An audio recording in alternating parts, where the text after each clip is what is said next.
Incels, invented on March 31st, 1727 by Sir Isaac Newton. Newton died an incel, but not for lack of trying. He spent his weekends going around telling everyone how smart he was, and for some reason that just didn't get any panties to drop. Incel is a word used to describe people who are virgins, but would prefer to not be virgins. It's a blend of the words interior cellophane, intellectual cellulose, inverted celery, ingested cell phone, involuntary celibate. In case you're wondering if I have any working knowledge on incels, I'll have you know I am what the incel community refers to as a supercell. That is, not only have I never had sex with a woman, I've never interacted with a woman in any way. Hell, I've never even seen a woman. I have, however, had my friends roughly describe them. They sound alright. So being a grand authority on what it means to be an incel, I am authorized to take you on this tour of the incel mindset. The first thing I'll teach you are some common terms used amongst incels. Knowing these should give you a bit of insight on where incels are coming from. Chad, a man who is attractive, successful, and has literally every woman he has ever been in contact with begging him to rail them. Chad-Lite, a man who is above average in attractiveness and general success, but he may have to actually ask a woman if they want to have sex with him. Unlike with Chad's, women don't just throw themselves crotch first at his face. Normie, an average-looking man, may or may not be a virgin. If he's not, he had to put an actual effort to get a woman to sleep with him. But he did it. Congratulations, by the way. Cuck. A normie with a girlfriend. Called a cuck because their girlfriend is probably getting some of that Chad dick on the side. And if not, she's at least fantasizing about it. Tyrone. Chad but black. Stacy. General term for any woman above an 8 out of 10. The female counterpart to Chad. Roasty. When I first became immersed in the rich, deep culture of inceldom, I thought this was just a general term for all women, but I didn't know what it actually meant. So for the first time ever, I decided to do some actual research.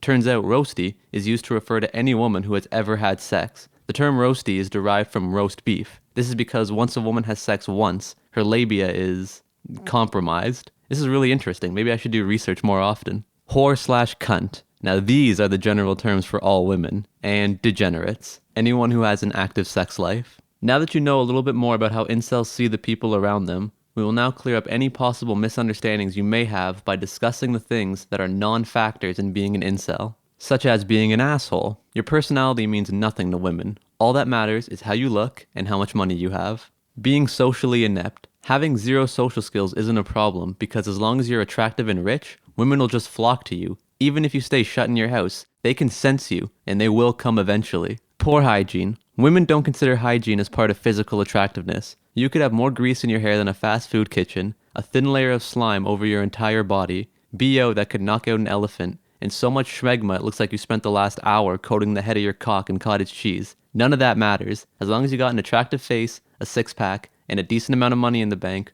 women will be all over you. And finally, hating women. Women don't care how you treat them. They don't want respect. They don't care if you're nice to them or not. They just want you to have a nice face and body and a thick wallet. Now for some things that do, unfortunately, contribute to being a lonely, bitter virgin.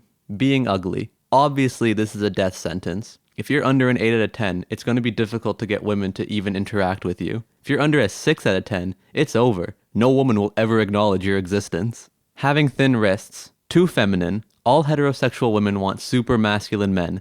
Every single one of them. Women do not each have individual opinions like real people. They all share one collective hive mind and are controlled by the supreme mother who resides in an underground cavern on Venus. Having a negative canthal tilt. This is extremely unattractive to women because they all prefer men who have the facial features of a cat.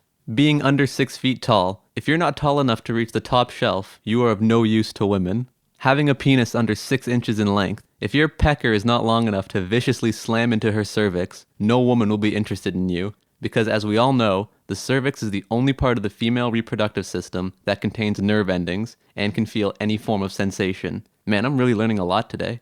Having a jawline that does not resemble a brick, feminine hive mind Venus. Having deep nasolabial folds. This is a sign of aging. Women don't want men who age. They want immortal, unearthly beings. All women want the Martian Manhunter. Having brown eyes. Don't. Having thin limbal rings. You don't even know what limbal rings are, but women know, and boy, yours better be thick. Having less than 100% facial symmetry. All women have extreme OCD and require their environment to be perfectly aligned and symmetrical at all times. It is entirely unacceptable for you to disrupt this balance. Having narrow shoulders. Venus. Being over or under a healthy body weight by any amount. Your body must be the pinnacle of perfection. If you don't look like you're sculpted out of marble, don't even bother talking to any women. And lastly, having any acne. An imperfection upon your being of any kind is totally unacceptable to women. Stop it. Well, I hope you've been keeping score on yourself at home, because if you have 3 or more of these factors, I got some bad news for you. You're going to be a virgin forever. For me personally, I check off, 10 of these. That's okay though, I accepted my fate a long time ago. Now, with all these factors that can trap you, it may seem like escaping inceldom is an impossible feat, but it's not. Allegedly, according to my stupid Chad friends. Here's a list of tips they gave me that I'm now going to share with you. Stop calling yourself a nice guy. There's nothing wrong with being nice. You should be nice, but that shouldn't really be a selling point. Imagine you're going to see a movie, and on the poster it says in big bold letters, "This movie has a story." Like, yeah, that's a good thing, but the fact that you're telling me this shows that you're really struggling to find anything good to say about yourself. Unfortunately with women, you can't just trade niceness and get sex in return. You gotta put in a little more effort than that. Like when you have to beat the fuck out of a vending machine to get your Mountain Dew. No, wait, no. Don't try and assault women to get sex. That was a bad analogy. Don't remind people of how smart you are. Look what happened to old Mr. Newton. Like being nice, being smart is not a bad thing. The problem comes from constantly telling people how smart you are. You just come off as an insecure, annoying asshole who no one should interact with. As with any positive personal quality, if you really have it, and it's relevant to someone's life in any way, they can tell that you have it. You don't need to remind them. Terrence Tao doesn't walk around UCLA telling everyone how smart he is, because people there already know. Conor McGregor doesn't walk around the planet telling everyone how great of a fighter he is. I mean, he does, but that's part of his job. This is a bad analogy. I'm not good at analogies. Kendrick Lamar doesn't stand on stage telling everyone how great of a rapper he is. He just raps. Louis C.K. doesn't walk around telling everyone how funny he is. He just shows people his dick. Unless you're writing a resume, there's no reason to tell people why you think you're so great. Don't wear a fedora, ever, and don't wear a leather trench coat in the middle of July. Actually, just don't wear that ever either. Just dress like a normal human being, please. Don't have a katana collection. Unless you're a trained samurai, there's no reason for you to have a collection of katanas. I'll compromise with you on this though. You can have one katana, that's it. But just keep it in your house. And don't take any pictures with it or any dumb shit like that. Just keep it on your wall. And finally, take a fucking shower. After hearing out my Chad friends, I've decided that they have no idea what the fuck they're talking about. They can never understand my struggle, because like all Chads, they just have women thrust upon them at all times. Now that I think about it, I'm pretty sure they were being filleted while we were talking. Also, the core of their advice requires me to address my own personal flaws and insecurities, and grow as a person. Fuck that. All that self-improvement bullshit sounds real difficult. It's way easier to just blame everyone else around me for my own problems, and then sit back and wait for them to fix themselves.